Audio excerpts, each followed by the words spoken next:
All right, good evening. Ready to get started. Maseches Yevamos, Daf Kuf Yud Gimel, starting all the way at the top of the page. Here in this new perek of Cheresh Shanasa, this very lengthy Mishnah that we started learning yesterday, speaks about the differences and similarities between a Cheresh and a Katan and a Shota, v'chule, with the many cases that were presented in the Mishnah. And today we're going to continue the analysis of some of the similarities and differences. And here's one right at the top of Kufir Gimel Amud Aleph. Umayshna ktana de achla betruma. When a ktana is in marriage and she marries a kohen, she's allowed to eat truma. Yet umayshna chareshes de lo achla betruma. Yet a chareshes is not allowed to eat truma if she's married to a kohen. So it says the Gemara, first of all, how do we know that that's the case? And the Gemara responds, top of Kufir Gimel Amud Aleph, 3 lines down, Ditznan, because the Mishnah writes, Hey Rabbi Yochanan ben Gudgada, Rabbi Yochanan ben Gudgada had testified that if there was a chareshes whose father married her to a man, sheyotza beget, that she would be able to be divorced with a get. Ve'al bas Yisrael, and here's the line that we need. Ve'al bas Yisrael shenises lekon she'ocheles betruma. So it says the Gemara, we see explicitly here in this Mishnah that a ktana who marries a kohen is allowed to eat truma. However, what's missing in the Mishnah? Ve'ilu chareshes lo achla. So we see that by omission, we see that a chareshes is not able to eat truma if she's married to a kohen. So why is it that when a katana is married to a kohen, she is allowed to eat truma, but when it comes to a chareshes, she is not allowed to eat truma? And to this, the Gemara responds as follows. The Gemara's answer is 8 lines down, 7 lines down. Kufit Gimel Amud Aleph Gzeira Shema Yachil Cheresh Bechareshes. We are concerned about a case of where both of them, the Kohen is also a cheresh and a chareshes, and the marriage is all derabbanan. Says the Gemara, that's a ridiculous. The Katana's marriage is also derabbanan. Says Gemara, who cares? Let her eat it. What's the big deal? Katan ochel nevelosu. The basic halachic status of both of these people, the Katana who's married to the Kohen and the chareshes who's married to a Kohen, is in the parameters of katan ochel nevelos. What does that mean? That means that if you have a little child at home and that little child decides to pick up some milk and meat and stick it in his mouth, no, but he's a 1-year-old. We don't feed it to them on purpose. We're not machil biyadayim treifos. But in this case, if it's katan ochel nevelos, okay, it's no big deal. So both of their marriages are derabbanan. She's a katana, the other one's a chareshes. Why should we distinguish between them? After all, it should be the same. Says the Gemara, Gzeir Shema Yachel Cheresh bepikachas. Oh, because we're concerned that maybe the cheresh who's a kohen is married to a regular woman, and a regular woman is not in the category of a katan ochel nevelos. She has a real din that she can only eat the truma if in fact she's married to a real kohen. And this marriage is a bit of a sham marriage. It's a marriage derabbanan. Says the Gemara, b'cheresh bepikachas nami lechel betruma derabbanan. We should still allow her to eat truma as long as that truma is only halachically midrabbanan. Granted, we would not allow her to eat truma deraisa because the marriage is only derabbanan. That we understand. But maybe we should say that this wife, the pikachas, who's married to a cheresh, can eat truma that's derabbanan. Says the Gemara, no. Gzeira dilma asi la'ochla betruma deoraisa. So the Gemara concludes with the following. We had asked the following question: why is it that by a ktana, that when she's married to a kohen, that she's allowed to eat truma, but not by a cheresh, after all, but not by a chareshes? After all, a chareshes and a ktana are similar in that their marriages are all derabbanan. And the Gemara concludes that there's a snowball concern about the chareshes, that she may end up marrying, that a cheresh could marry a pikachas, a regular woman, and then end up feeding her truma d'oraisa. Did you have a question? Oh, okay. Says the Gemara 12 lines down, another question of comparisons from our Mishnah. Umayshna ktana de isla ksuba, umayshna chareshes de lesla ksuba.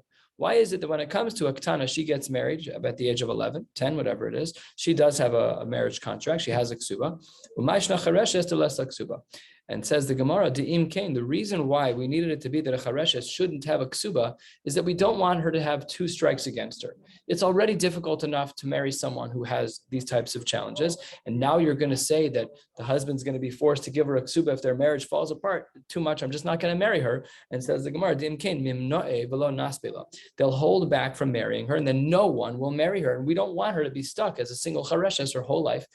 We'd rather her get married, and okay, so the husband she'll have to forego the ksuba if she wants to get married. But it was kind of trying to balance out the scenario. She's a chareshes, ksuba is only derabbanan. Let's forego the ksuba so that there's more of a chance that she'll get married. On the flip side, she could be divorced pretty much flippantly, but that's a risk that she has to be willing to take in order to get married in the first place. Says the Gemara in explaining each of the shitas, the ktana and the chareshes, uktana minolan de isla ksuba. How do we know that a Ketana has a Ksuba in the first place? Says the Gemara did not. We have a Mishnah that says explicitly that a Ketana has a Ksuba. Third of the way down, Kuf Yud Gimel Amud Aleph. Hamima Enes, a girl who does miyun, v'hashniya, when there is a relationship, shniyas la'araus, that has an isser derabanan status, ve'ailanis, if the girl is infertile, ein lahen ksuba, this is not the part of the Mishnah we need. Aval, these three women are yotza b'ksuba, a yotza beget, and Viktana yesh la ksuba. Black on white, we see that a Ktana has a ksuba. So that was the question we had asked. And v'chareshes milan delas la ksuba. How do we know that chareshes doesn't have a ksuba? So to this, the Gemara says as follows. It's a little bit of a diuk from a brisa. The Tanya, cheresh shote shenasu pikchos. If you have a cheresh or a shote, a deaf mute, or someone who is insane, and they marry a pikech, a woman who is normal, even if the cheresh became healed, and even if the person who was insane became sane, no tainas at all. The whole thing is bad. Ratu l'kaiman, if you want to give her a ksuba, you can. Liyesh lem ksuba. So that's case number one in the brisa. Case number two, upikeach, a normal man, shenasa chareshes oshote, a normal man who marries a woman who's either a deaf mute or who is insane. Afilu kasav la me'amana, even if he writes a massive ksuba to her, a huge amount of money, ksuvasa kayemes, if he wanted it to be held against him in regards to the marriage, so he could marry this person and be committed to her. And says the Gemara, the diuk, that's important to us, time of the rata, that's because he wanted to. Halo rata, but if he didn't want to, then she would have no ksuba at all, for the same rationale that we said before. That in that case, there's no need for a ksuba, because as mentioned, like we saw earlier, we're concerned that the double strike will leave her in a scenario where no one's going to want to marry her if she's both a chareshes and she has a ksuba. So that's too much to bear. No one's going to marry her. And the Chachamim were concerned about that. So they made it that she only has one strike against her. Asks the Gemara, Ihachi, says the Gemara, what about the reverse? Pikachas, if you have a woman who's a pikachas, lecheresh, and she's married to a cheresh, well, this woman's not a pikachas. She doesn't have two strikes against her. So if a cheresh is married to a pikachas, so then liskan laksuba, dim kain, mim na'evelomin sebe. And then if that's the case, no one's going to marry him. That's a problem in the reverse way, says the Gemara, and this is a psychological / halachic svara, says the Gemara, a little bit more than halfway down, 3 lines before the wide lines. And this Gemara is going to be quoted again in Ksubis and in Gittin. Yoser misha'ish rotza lisa, more than it is that a man wants to get married. Isha rotza lehinase, a woman wants to be married. And therefore, this woman is willing to marry the man, even if there is not going to be a ksuba, and she's still going to be willing to marry him because a woman has a greater pining to be married. The OU just did a study on singles. There was some research that was in the face of this, actually, that we saw that a woman would rather live a single life but healthier, and a man would rather marry a b'diavad marriage, something along those lines. I don't remember the exact details. I have to. What? Yeah, that's the Gemara's svara. It's a huge difference. Yeah. I guess it would be an equivalent to nishtana hatvay. The principles have changed from then to now. Yeah. Okay, says the Gemara 2/3 of the way down. Story. There was a cheresh, there was a man who was a deaf mute who lived in the community of Rav Malkio. And Rav Malkio was, according to some of the Meforshim, he was this person's apotropos. He was this person's responsible guardian, whatever it was. And Ansebe Itza, he married the cheresh to a woman. And basically, she had a massive ksuba of 400 zuz. Our ksubas now are to Masayim zuz, or 200 zuz, and really half of that is addition. It's 100 is the critical part, and then Umosif lay on his own an extra 100 zuz. Sachakol Masayim is a kukin kesef tzarf. That's like the language of the ksuba. We're familiar with that language. This is 400, just double what our regular basula contract would read. Omar Rava says about Rav Malkio, Man Chakim ki Rav Malkio de Gava Rabba. What a brilliant rabbi Rav Malkio is. This apotropos who's responsible for taking care of this man who's a cheresh. Why is he so great? Because he says the following svara. Kasavar ilu ratza shivcha l'shamsho. Let's say the cheresh needed some help in the house. He would go hire someone, wouldn't he? Of course he would. See, but this way, when he puts money into the ksuba, kol shekain hacha the katarti. All the more so in this case, it's a twofer. Not only does he get someone to help him around the house, but he gets to be married. So he says, Malkio, brilliant move. You put your money in that basket because he got killed 2 birds with 1 stone. Instead of just hiring help around the house, he got married. So that was Rav Malkio's great chap, and Rabba praised him for it. The Gemara is now going to dig in a little bit with a case where a man inadvertently slept with the wife of a cheresh. So let's say Chaim the cheresh is he has his medical issues, he has his cognitive issues, whatever they are, and he marries a regular pikeach. So then the Gemara is going to have two versions of the statement of Shmuel. Here's version number one, second of the wide lines. Amar Rav Chia bar Ashi Amar Shmuel, Eishes cheresh. If there is, let's say Chaim's wife is Leah. So Chaim the cheresh is married to Leah. Ein chayavin aleh asham talui. You're not going to be chayav in asham talui. An asham talui is a korban that is brought in scenarios of suffix. If it were a vadai, then it would be a chatas. If he knew that he did the shogeg of sleeping with the Eishes Cheresh, then it would have been for sure there's a korban chatas. Here there's an element of suffix. So this version of Shmuel says that Eishes Cheresh, if a man b'shogeg sleeps with the Eishes Cheresh, then ein chayavin aleha asham talui. And the Gemara says lema perhaps misayele. Maybe Shmuel has a Mishnah that supports him. Is it a Mishnah? No, it's a Mishnah on Maseches Trumos. So says the Gemara, what's the Mishnah that indicates, similar to Shmuel, that the Eishes Cheresh, they're really effectively not married at all, and that's why there's no Asham Talui? Because the Mishnah in Trumos says, Chamisha lo yitromu, there are 5 people that should not give Truma, v'im tarmu, and even if they did, ein Trumas on Truma, their Trumas are zeros. Ve'elu hein, Cheresh shel tevakatan, the Cheresh is critical for our case, because we're talking about a Cheresh. The Cheresh is Truma is a 0. And v'hatorem es she'eno shelo, somebody who gives truma when it doesn't even belong to him. An Oved Kochavim who gives truma on behalf of a Jew, but without, even with permission of the Jew, he's not allowed. Ain't truma so truma. So what do we see from here? That the cheresh is a 0. The cheresh is not, it's a nothing. And the same should be true by Shmuel. Shmuel said that if a man, b'shogeg, slept with Chaim's wife, Chaim the cheresh, they slept with Leah, that there shouldn't even be, there's no Eishes Ish. There's no marriage, and therefore there's no Asham Talui. It's an Isser Doraisa, but there's no Isser of being with somebody else's wife. So maybe we should say that this Brisa, this Mishnah, is similar to the sheet of Shmuel. The Gemara says no. Shmuel actually disagrees with this Mishnah. Hu de Amar ki Rabbi Elazar. He holds like the sheet of Rabbi Elazar, a different Tana. What does this new Tana say? The Tanya, Rabbi Yitzchak Omer Mishum Rabbi Elazar, Trumas Cheresh lo teitze lechulim mipnei shehu safek. So what do we see from Shmuel? That Shmuel holds like Rebbe Lazar that really the marriage of a cheresh is considered a suffix. So then the Gemara asks the next obvious question: Isvira ki Rebbe Shmuel. Yeah, Isvira le, that should be the addition. Isvira le ki Rebbe Shmuel. If in fact Shmuel holds like Rebbe Shmuel that there is an element of suffix, well then why wasn't there a korban if the man slept with Chaim's wife? That was Shmuel's whole line. Shmuel said that Eishes Cheresh, if a man slept with Chaim's wife, with Leah, because their marriage is a 0, there's not even an Asham Talui. But if you hold like Rebbe Lazar that there is a suffix by a Cheresh, then Dafka there should be a korban of Asham Talui. Says the Gemara, if Shmuel holds like Rebbe Lazar, Asham Talui nami lechayev, then of course Shmuel should have said that the man who slept with Leah should be held accountable for an Asham Talui. So then the Gemara gets into a very, very lumdish idea, simple, but lumdish, a very deep idea. It says the Gemara that when it comes to an Asham Talui, how do we define the type of suffix? There's different types of sveikos. What is the type of suffix, the prototype of a suffix that triggers an Asham Talui? Boinan chaticha mishtei chatichos. We need it to be that when there's an Asham Talui, there's 2 pieces of meat. One's kosher, one's treif. I ate one, I don't know which one.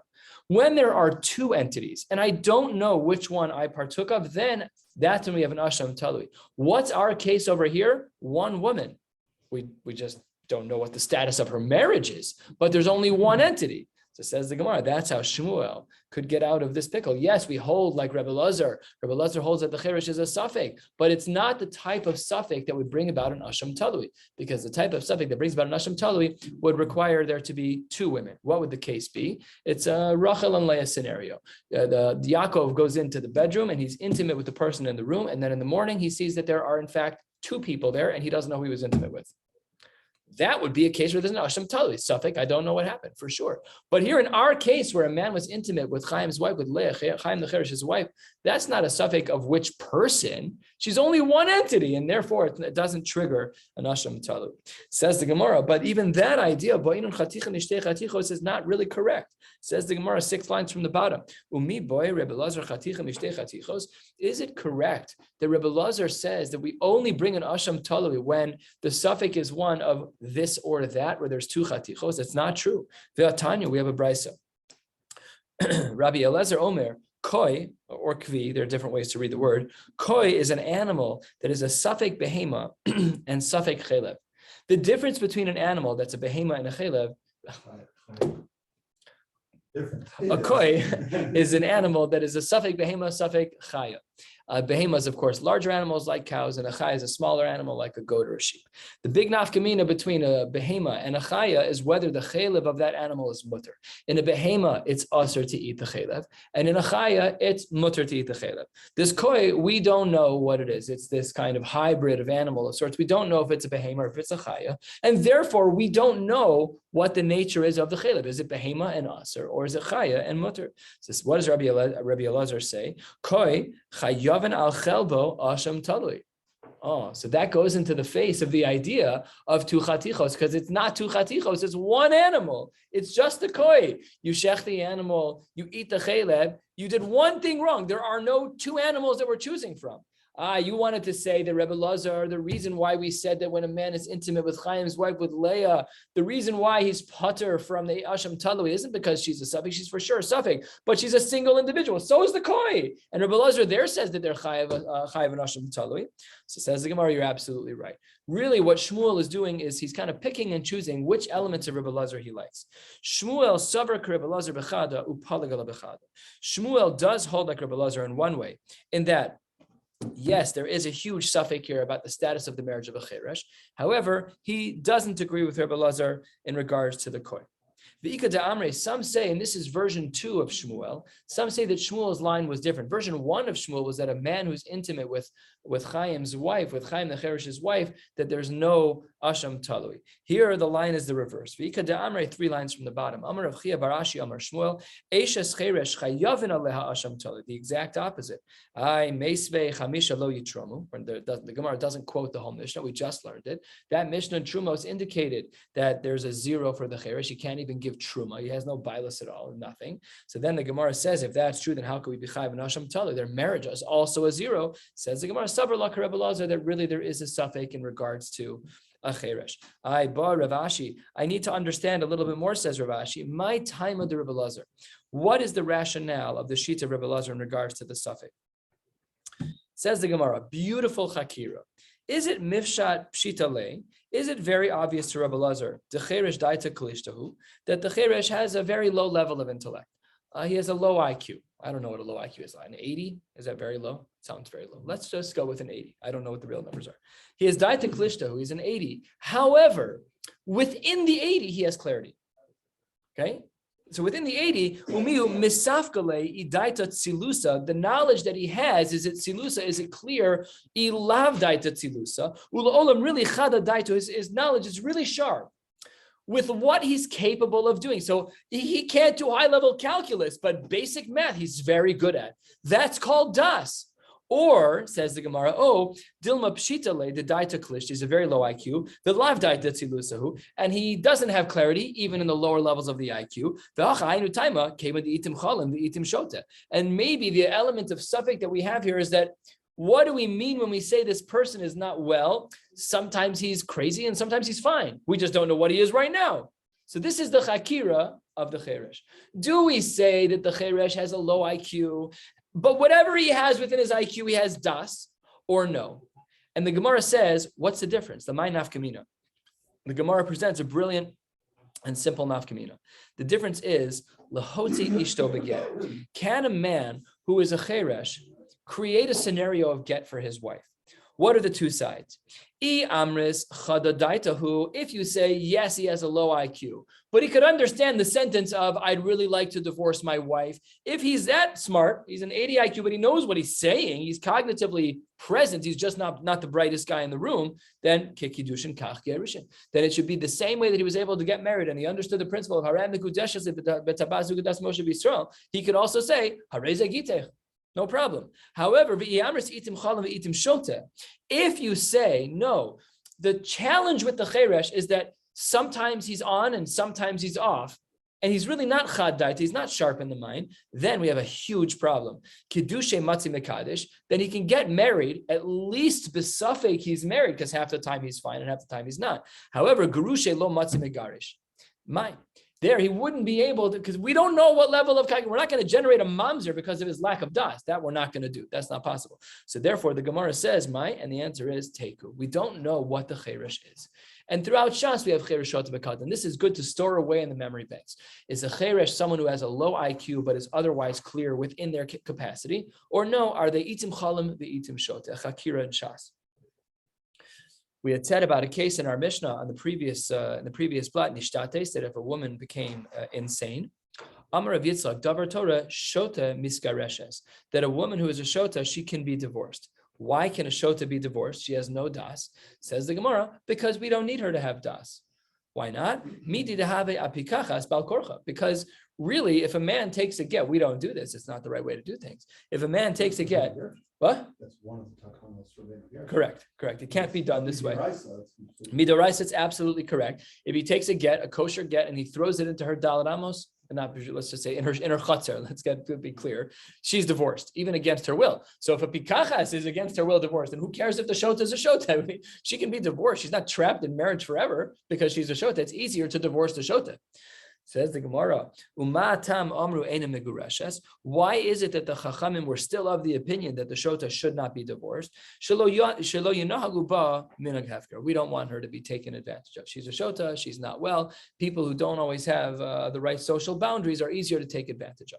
So the Gemara says, you're right, Midoraisa, there's a divorce. We don't want that to happen to her. We're going to leave her. Hold on. That's what we'll see in the Gemara. Says the Gemara as follows. What is the case here when we say that this woman is shelo yunagu bo minag hefker? What's the case? Ilema, that she's a shota to the degree diodas lishmor gita viodas lishmor atzma. She's crazy, but she knows how to watch over a document of a get, and she knows how to be shomer on herself. Well, if that's the case, minaga bo minag hefker. If that's the case, we don't have to worry about her. She's fine. That can't be. Ella, it must be the ein yodas lishmor lo gita velo atzma. It must therefore be that she doesn't have the capacity to watch over her get or to watch over herself. So says the Gemara, if what we're talking about is a complete shota, she is a woman who does not know how to measure her faculties at all. She doesn't know how to watch over the get document. She doesn't know how to take care of herself. If that's true, Davar Torah shota miskareshes. Is it in fact true that a shota could be compared to a pikachas, where there's just a forced hand, and just like by the pikachas, if we threw the get into her chutzner, she'd be divorced, so could a pikachas? That's not true. The pikachas has something over the shota. What's that? The Amre de Rav Yanai, we have a drasha. The pasuk says in Sefer Dvarim, v'nasan biyada, that when we give a woman a get, it has to be placed in her hand. Mishi yesh lo yad legaresh atzma. Someone who has, not literally a hand, but someone who has the capacity to accept a get. This woman is a total zero. She's literally insane. You can't say that just like a pikachas can be forced to get divorced, so too a pikachas. You can't say a pikachas, so to a shota. That's not true, because at least the pikachas is a normal human being who at least has the mental capacity to get divorced. And not only that, but halfway down Kufyud Gimel Amid. Not only that, the pasuk also says when you send this woman out of her house, when someone has the right social cues and you kick them out of your house, they don't come back. Get the hint. I've asked you to leave. What, you kicked them out? They're not like, by the way, can I stay for dinner? No, that's for people who are socially off. That's the shota. Says the Gemara, so it has to be someone who understands that when you've been sent out, don't come back. That's mishemishalcha ve'einu choseres. But this woman is not normal. That's Yasis Azu. The shota is excluded from this drasha. Shemishalcha ve'choseres. She doesn't know what's going on. She gets kicked out of the house. She walks around the block, knocks on the door. Can I come for dinner? You don't belong here. But because she's a shota, so therefore it can't be that she's subject to receiving a get because she fails the test. She's not capable enough to get a get. Says the Gemara, you're right. Lo tzricha, what must be the case that we're talking with? What must be the case that we're talking about where the get works midoraisa for the shota? It's a blended case. Lo tzricha de yodas lishmor gita. Yes, she's good at filing documents away. However, ve'eni yodas lishmor atzma. So she's a blend of a shota. She knows she files everything perfectly in her house. The taxes for 2019 are where they are. Everything's on the gas bills are where she's mesudar. She's got it down, but her social cues are completely gone. In that case, says the Gemara, Davar Torah shota miskareshesh yodas lishmor gita.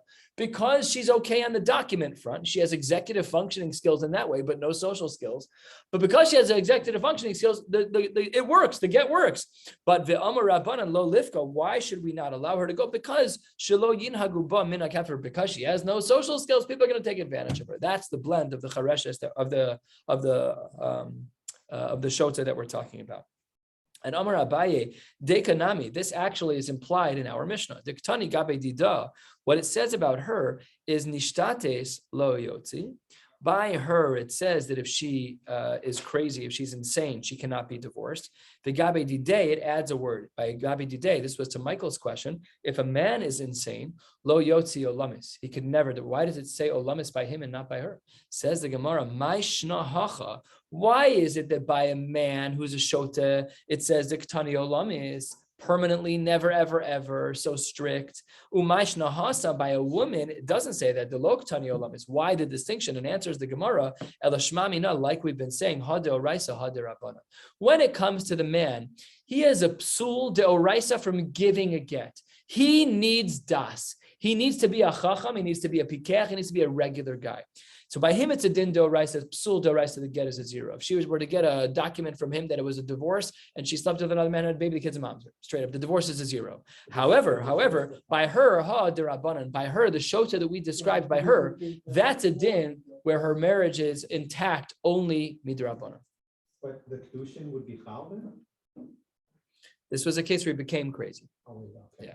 See, the kedushin was schal, but there was no way to get divorced on both counts. It's just that her psul of leaving is only derabanan. But it's for her protection. We don't want her to think about how sensitive the Torah was. For her protection, we trap him in that marriage because we don't want to be nagu b'hefker. He can't give her a get. That's a wild scenario. I mean, it's a hypersensitive din derabanan that we don't allow a man to get out of the marriage, even if his wife is insane. I don't know if this plays out the mice. I'm just saying what the Gemara seems to say. It's a shocking level of commitment on the Torah side to protect this woman. 2/3 of the way down, 3 lines into the wide lines, Kufid Gimel and Bez, we're going to go to the second to last line. Amar Rav Yochanan ben Nuri. For this, it will help to look back in the Mishnah on Kufid Bez and Bez. The Mishnah that started the new parak, 5 lines into the Mishnah. What did Rav Yochanan ben Nuri say? So let's read in the Mishnah. Amar Rav Yochanan ben Nuri. Mipnei ma ha'isha shenischarsha yotza. Why is it that when a woman is nischarsha, that she became a deaf mute, that she can be divorced? Ve'ish shenischaresh eno motzi. But a man who becomes a deaf mute cannot do a divorce. Amrulo, the Chachamim said back to Rabbi Yochanan ben Nuri, Eino dome ha'isha hamegaresh le'isha hamegareshes. Men and women are different. Sha'isha yotza lirtzona v'shelo lirtzona. When a woman gets divorced, it's with her will or against her will. Ve'isha eno motzi elo lirtzona. So this is the difference between them. Let's go back to our Gemara. Again, 2/3 of the way down, Kufyut Gimel and Beis. What was the pshat of Rabbi Yochanan? Which part of the male and female roles here? Which part was clear to Rabbi Yochanan? Rabbi Yochanan ben Nuri, ish pshitale, was it pasha to him about the man, that the man cannot do a divorce? The isha kami baile, and he was trying to clarify whether or not a woman could receive a divorce. O Dilma, the other way, that isha pshitale, that really it was obvious to him that a woman could get a divorce. Just lost my place here. Sorry. V'ha'ish. Sorry. Where did I go here? Oh, sorry. There you go. O Dilma, or perhaps Isha Pshitale, he knew about the woman, V'ish Kami Baila. So which one was it? What was Rabbi Yochanan ben Nuri coming to teach us? What was he unclear about? What did he think we were unclear about that he wanted to teach us? Says the Gemara, Tashma, this is what the Brisa says. Midika Amrule, because they said to him, this is where grammar comes in so helpful. Machlokas Rabbi Yochanan ben Nuri Midika Amru, that they said to him, Eino Dome Ha'isha Megaresh Leisha Amiskareshes Sha'isha Yotzes L'Ritzon V'Shelo L'Ritzon. The quote we just saw in our Mishnah. V'Isha Namotzi Ela L'Ritzon Shema Mina Ish Kami Baile. It seems from the phraseology of the response of the Chachamim to Rabbi Yochanan ben Nuri, it seems that he was trying to teach us about a man. Says the Gemara, that's not possible because a later line in the Mishnah says, Adir Rabba. A later line says, Midika Amrle Af Ki Yotze Ba. A couple of lines later in the Mishnah, we're not going to look back now, but it's referring to her, which seems to be that Rabbi Yochanan ben Nuri must have been talking about her and not him. So it says the Gemara, Shema Mina Isha Kami Baile. Maybe Rabbi Yochanan ben Nuri was talking about the woman and not the man. That was the chiddush, and we knew about the man, but not the woman. Ella says the Gemara that doesn't work either. Another approach could be like this. Rabbi Yochanan ben Nuri, the Divreham Ka'amar Lahu. Rabbi Yochanan ben Nuri was talking about what he thought the Chachamim should have held. Lididi, says Rabbi Yochanan ben Nuri, according to me, ki heichi de ish lo matzi megarish, isha nami lo migrusha. I'm consistent across the board. Just like a man cannot do a gerushin, a woman cannot either in the case of nischarish and nischarsha. Ela lididchu, but you, the Chachamim, Rabbi Yochanan ben Nuri says to them, Maishna isha u'maishna ish. For you, what's the difference between them? And they answered in kind. Amrule, they said to him, Eino dome ha'isha megarish isha miskareshes, that there's a difference between men and women. And then the Gemara goes, the Mishnah, which we saw earlier, goes to the difference that a woman can be divorced the Ritzona and Shalol the Ritzona, and a man can only be the Ritzona. Hey, Rabbi Yochanan ben Nuri. This was another line in the Mishnah, but we don't really need it for Rabbi Yochanan ben Gudgada. So Amar Rava, me'edusa Rabbi Yochanan ben Gudgada. From what we saw in our Mishnah about Rabbi Yochanan ben Gudgada, he was able to infer the following. Amar, he taught the following. Amar le'edim, Amar le'edim, if he says to Edim, Ru'u get zeh she'ani nosein. Everybody take a look. Here's the get that I'm going to give to my wife. The Amar la, yet when he gives the get to his wife, he changes the language. Please hold on to this document of debt. So what's her mindset? Her mindset is that he's giving a Home Depot debt, a credit card bill. It's not what she thought it was, it's a get. What's the halacha? Hareze megureshes. She's divorced. That's unbelievable. A man stands there in front of Adam and says, here's a get for my wife, walks over to her and says, here's a credit card bill. And then when she accepts it, they're divorced. Says the Gemara, Milo Amar Rav Yochanan ben Gudgada. After all, don't we know what Rav Yochanan ben Gudgada said in our Mishnah? Lo ba'inan daita. We don't need her opinion. We don't need her knowledge. She can be divorced against her will. Says the Gemara, Halchanami lo ba'inan daita. Here too in this case as well. We don't need her das. Yes, here there was a ruse. And normally in a regular case, he takes the get and says, hey, I don't like you. And he throws it at her and she catches it. They're divorced. But this is different because here he says, I have a get, but I don't want to tell her, hey, here's a credit card bill. And she accepts it. Why should they be divorced? Because that's what Rav Yochanan ben Gudgada held. Says the Gemara. Well, because Rav Yochanan ben Gudgada holds it that we don't need any das pshita, that should be obvious. And the Gemara responds, that's not true. This case is not obvious. Ma'udatema, I might have thought, that when he changed his language from here's your get to here is the credit card bill, maybe betule batle, maybe internally, he was actually nullifying the efficacy of the divorce. The get is no longer valid. Why? Because he changed what he called it. It's not a get anymore. You called it something else. And therefore, maybe we should assume betule batle, kamash malan, that that's not true. Kamash malan, that they are still divorced, because isa de batle, if really his desire was to be mevatel that get, then he would have done it. He would have said it to the Eidim, but he didn't do that. Because he didn't say to the Eidim that I'm going to be divorcing, that I'm going to be tearing up the get, that get is still in force. And that was the inference from our Mishnah, that according to Rav Yochanan ben Gudgada, if a man wants to divorce his wife, he can have a shtar, a get written up for her, and he can say to the Eidim, just please watch that I'm sending this to her and handing it to her, and they watch. But what he says to her is a lie. Here's a credit card bill, and she accepts it. The halacha is that they're divorced midoraisa. Unbelievable. We'll stop right here, Mirz Hashem. We'll pick up tomorrow night with Kufya Dalid. Wishing you all a beautiful night.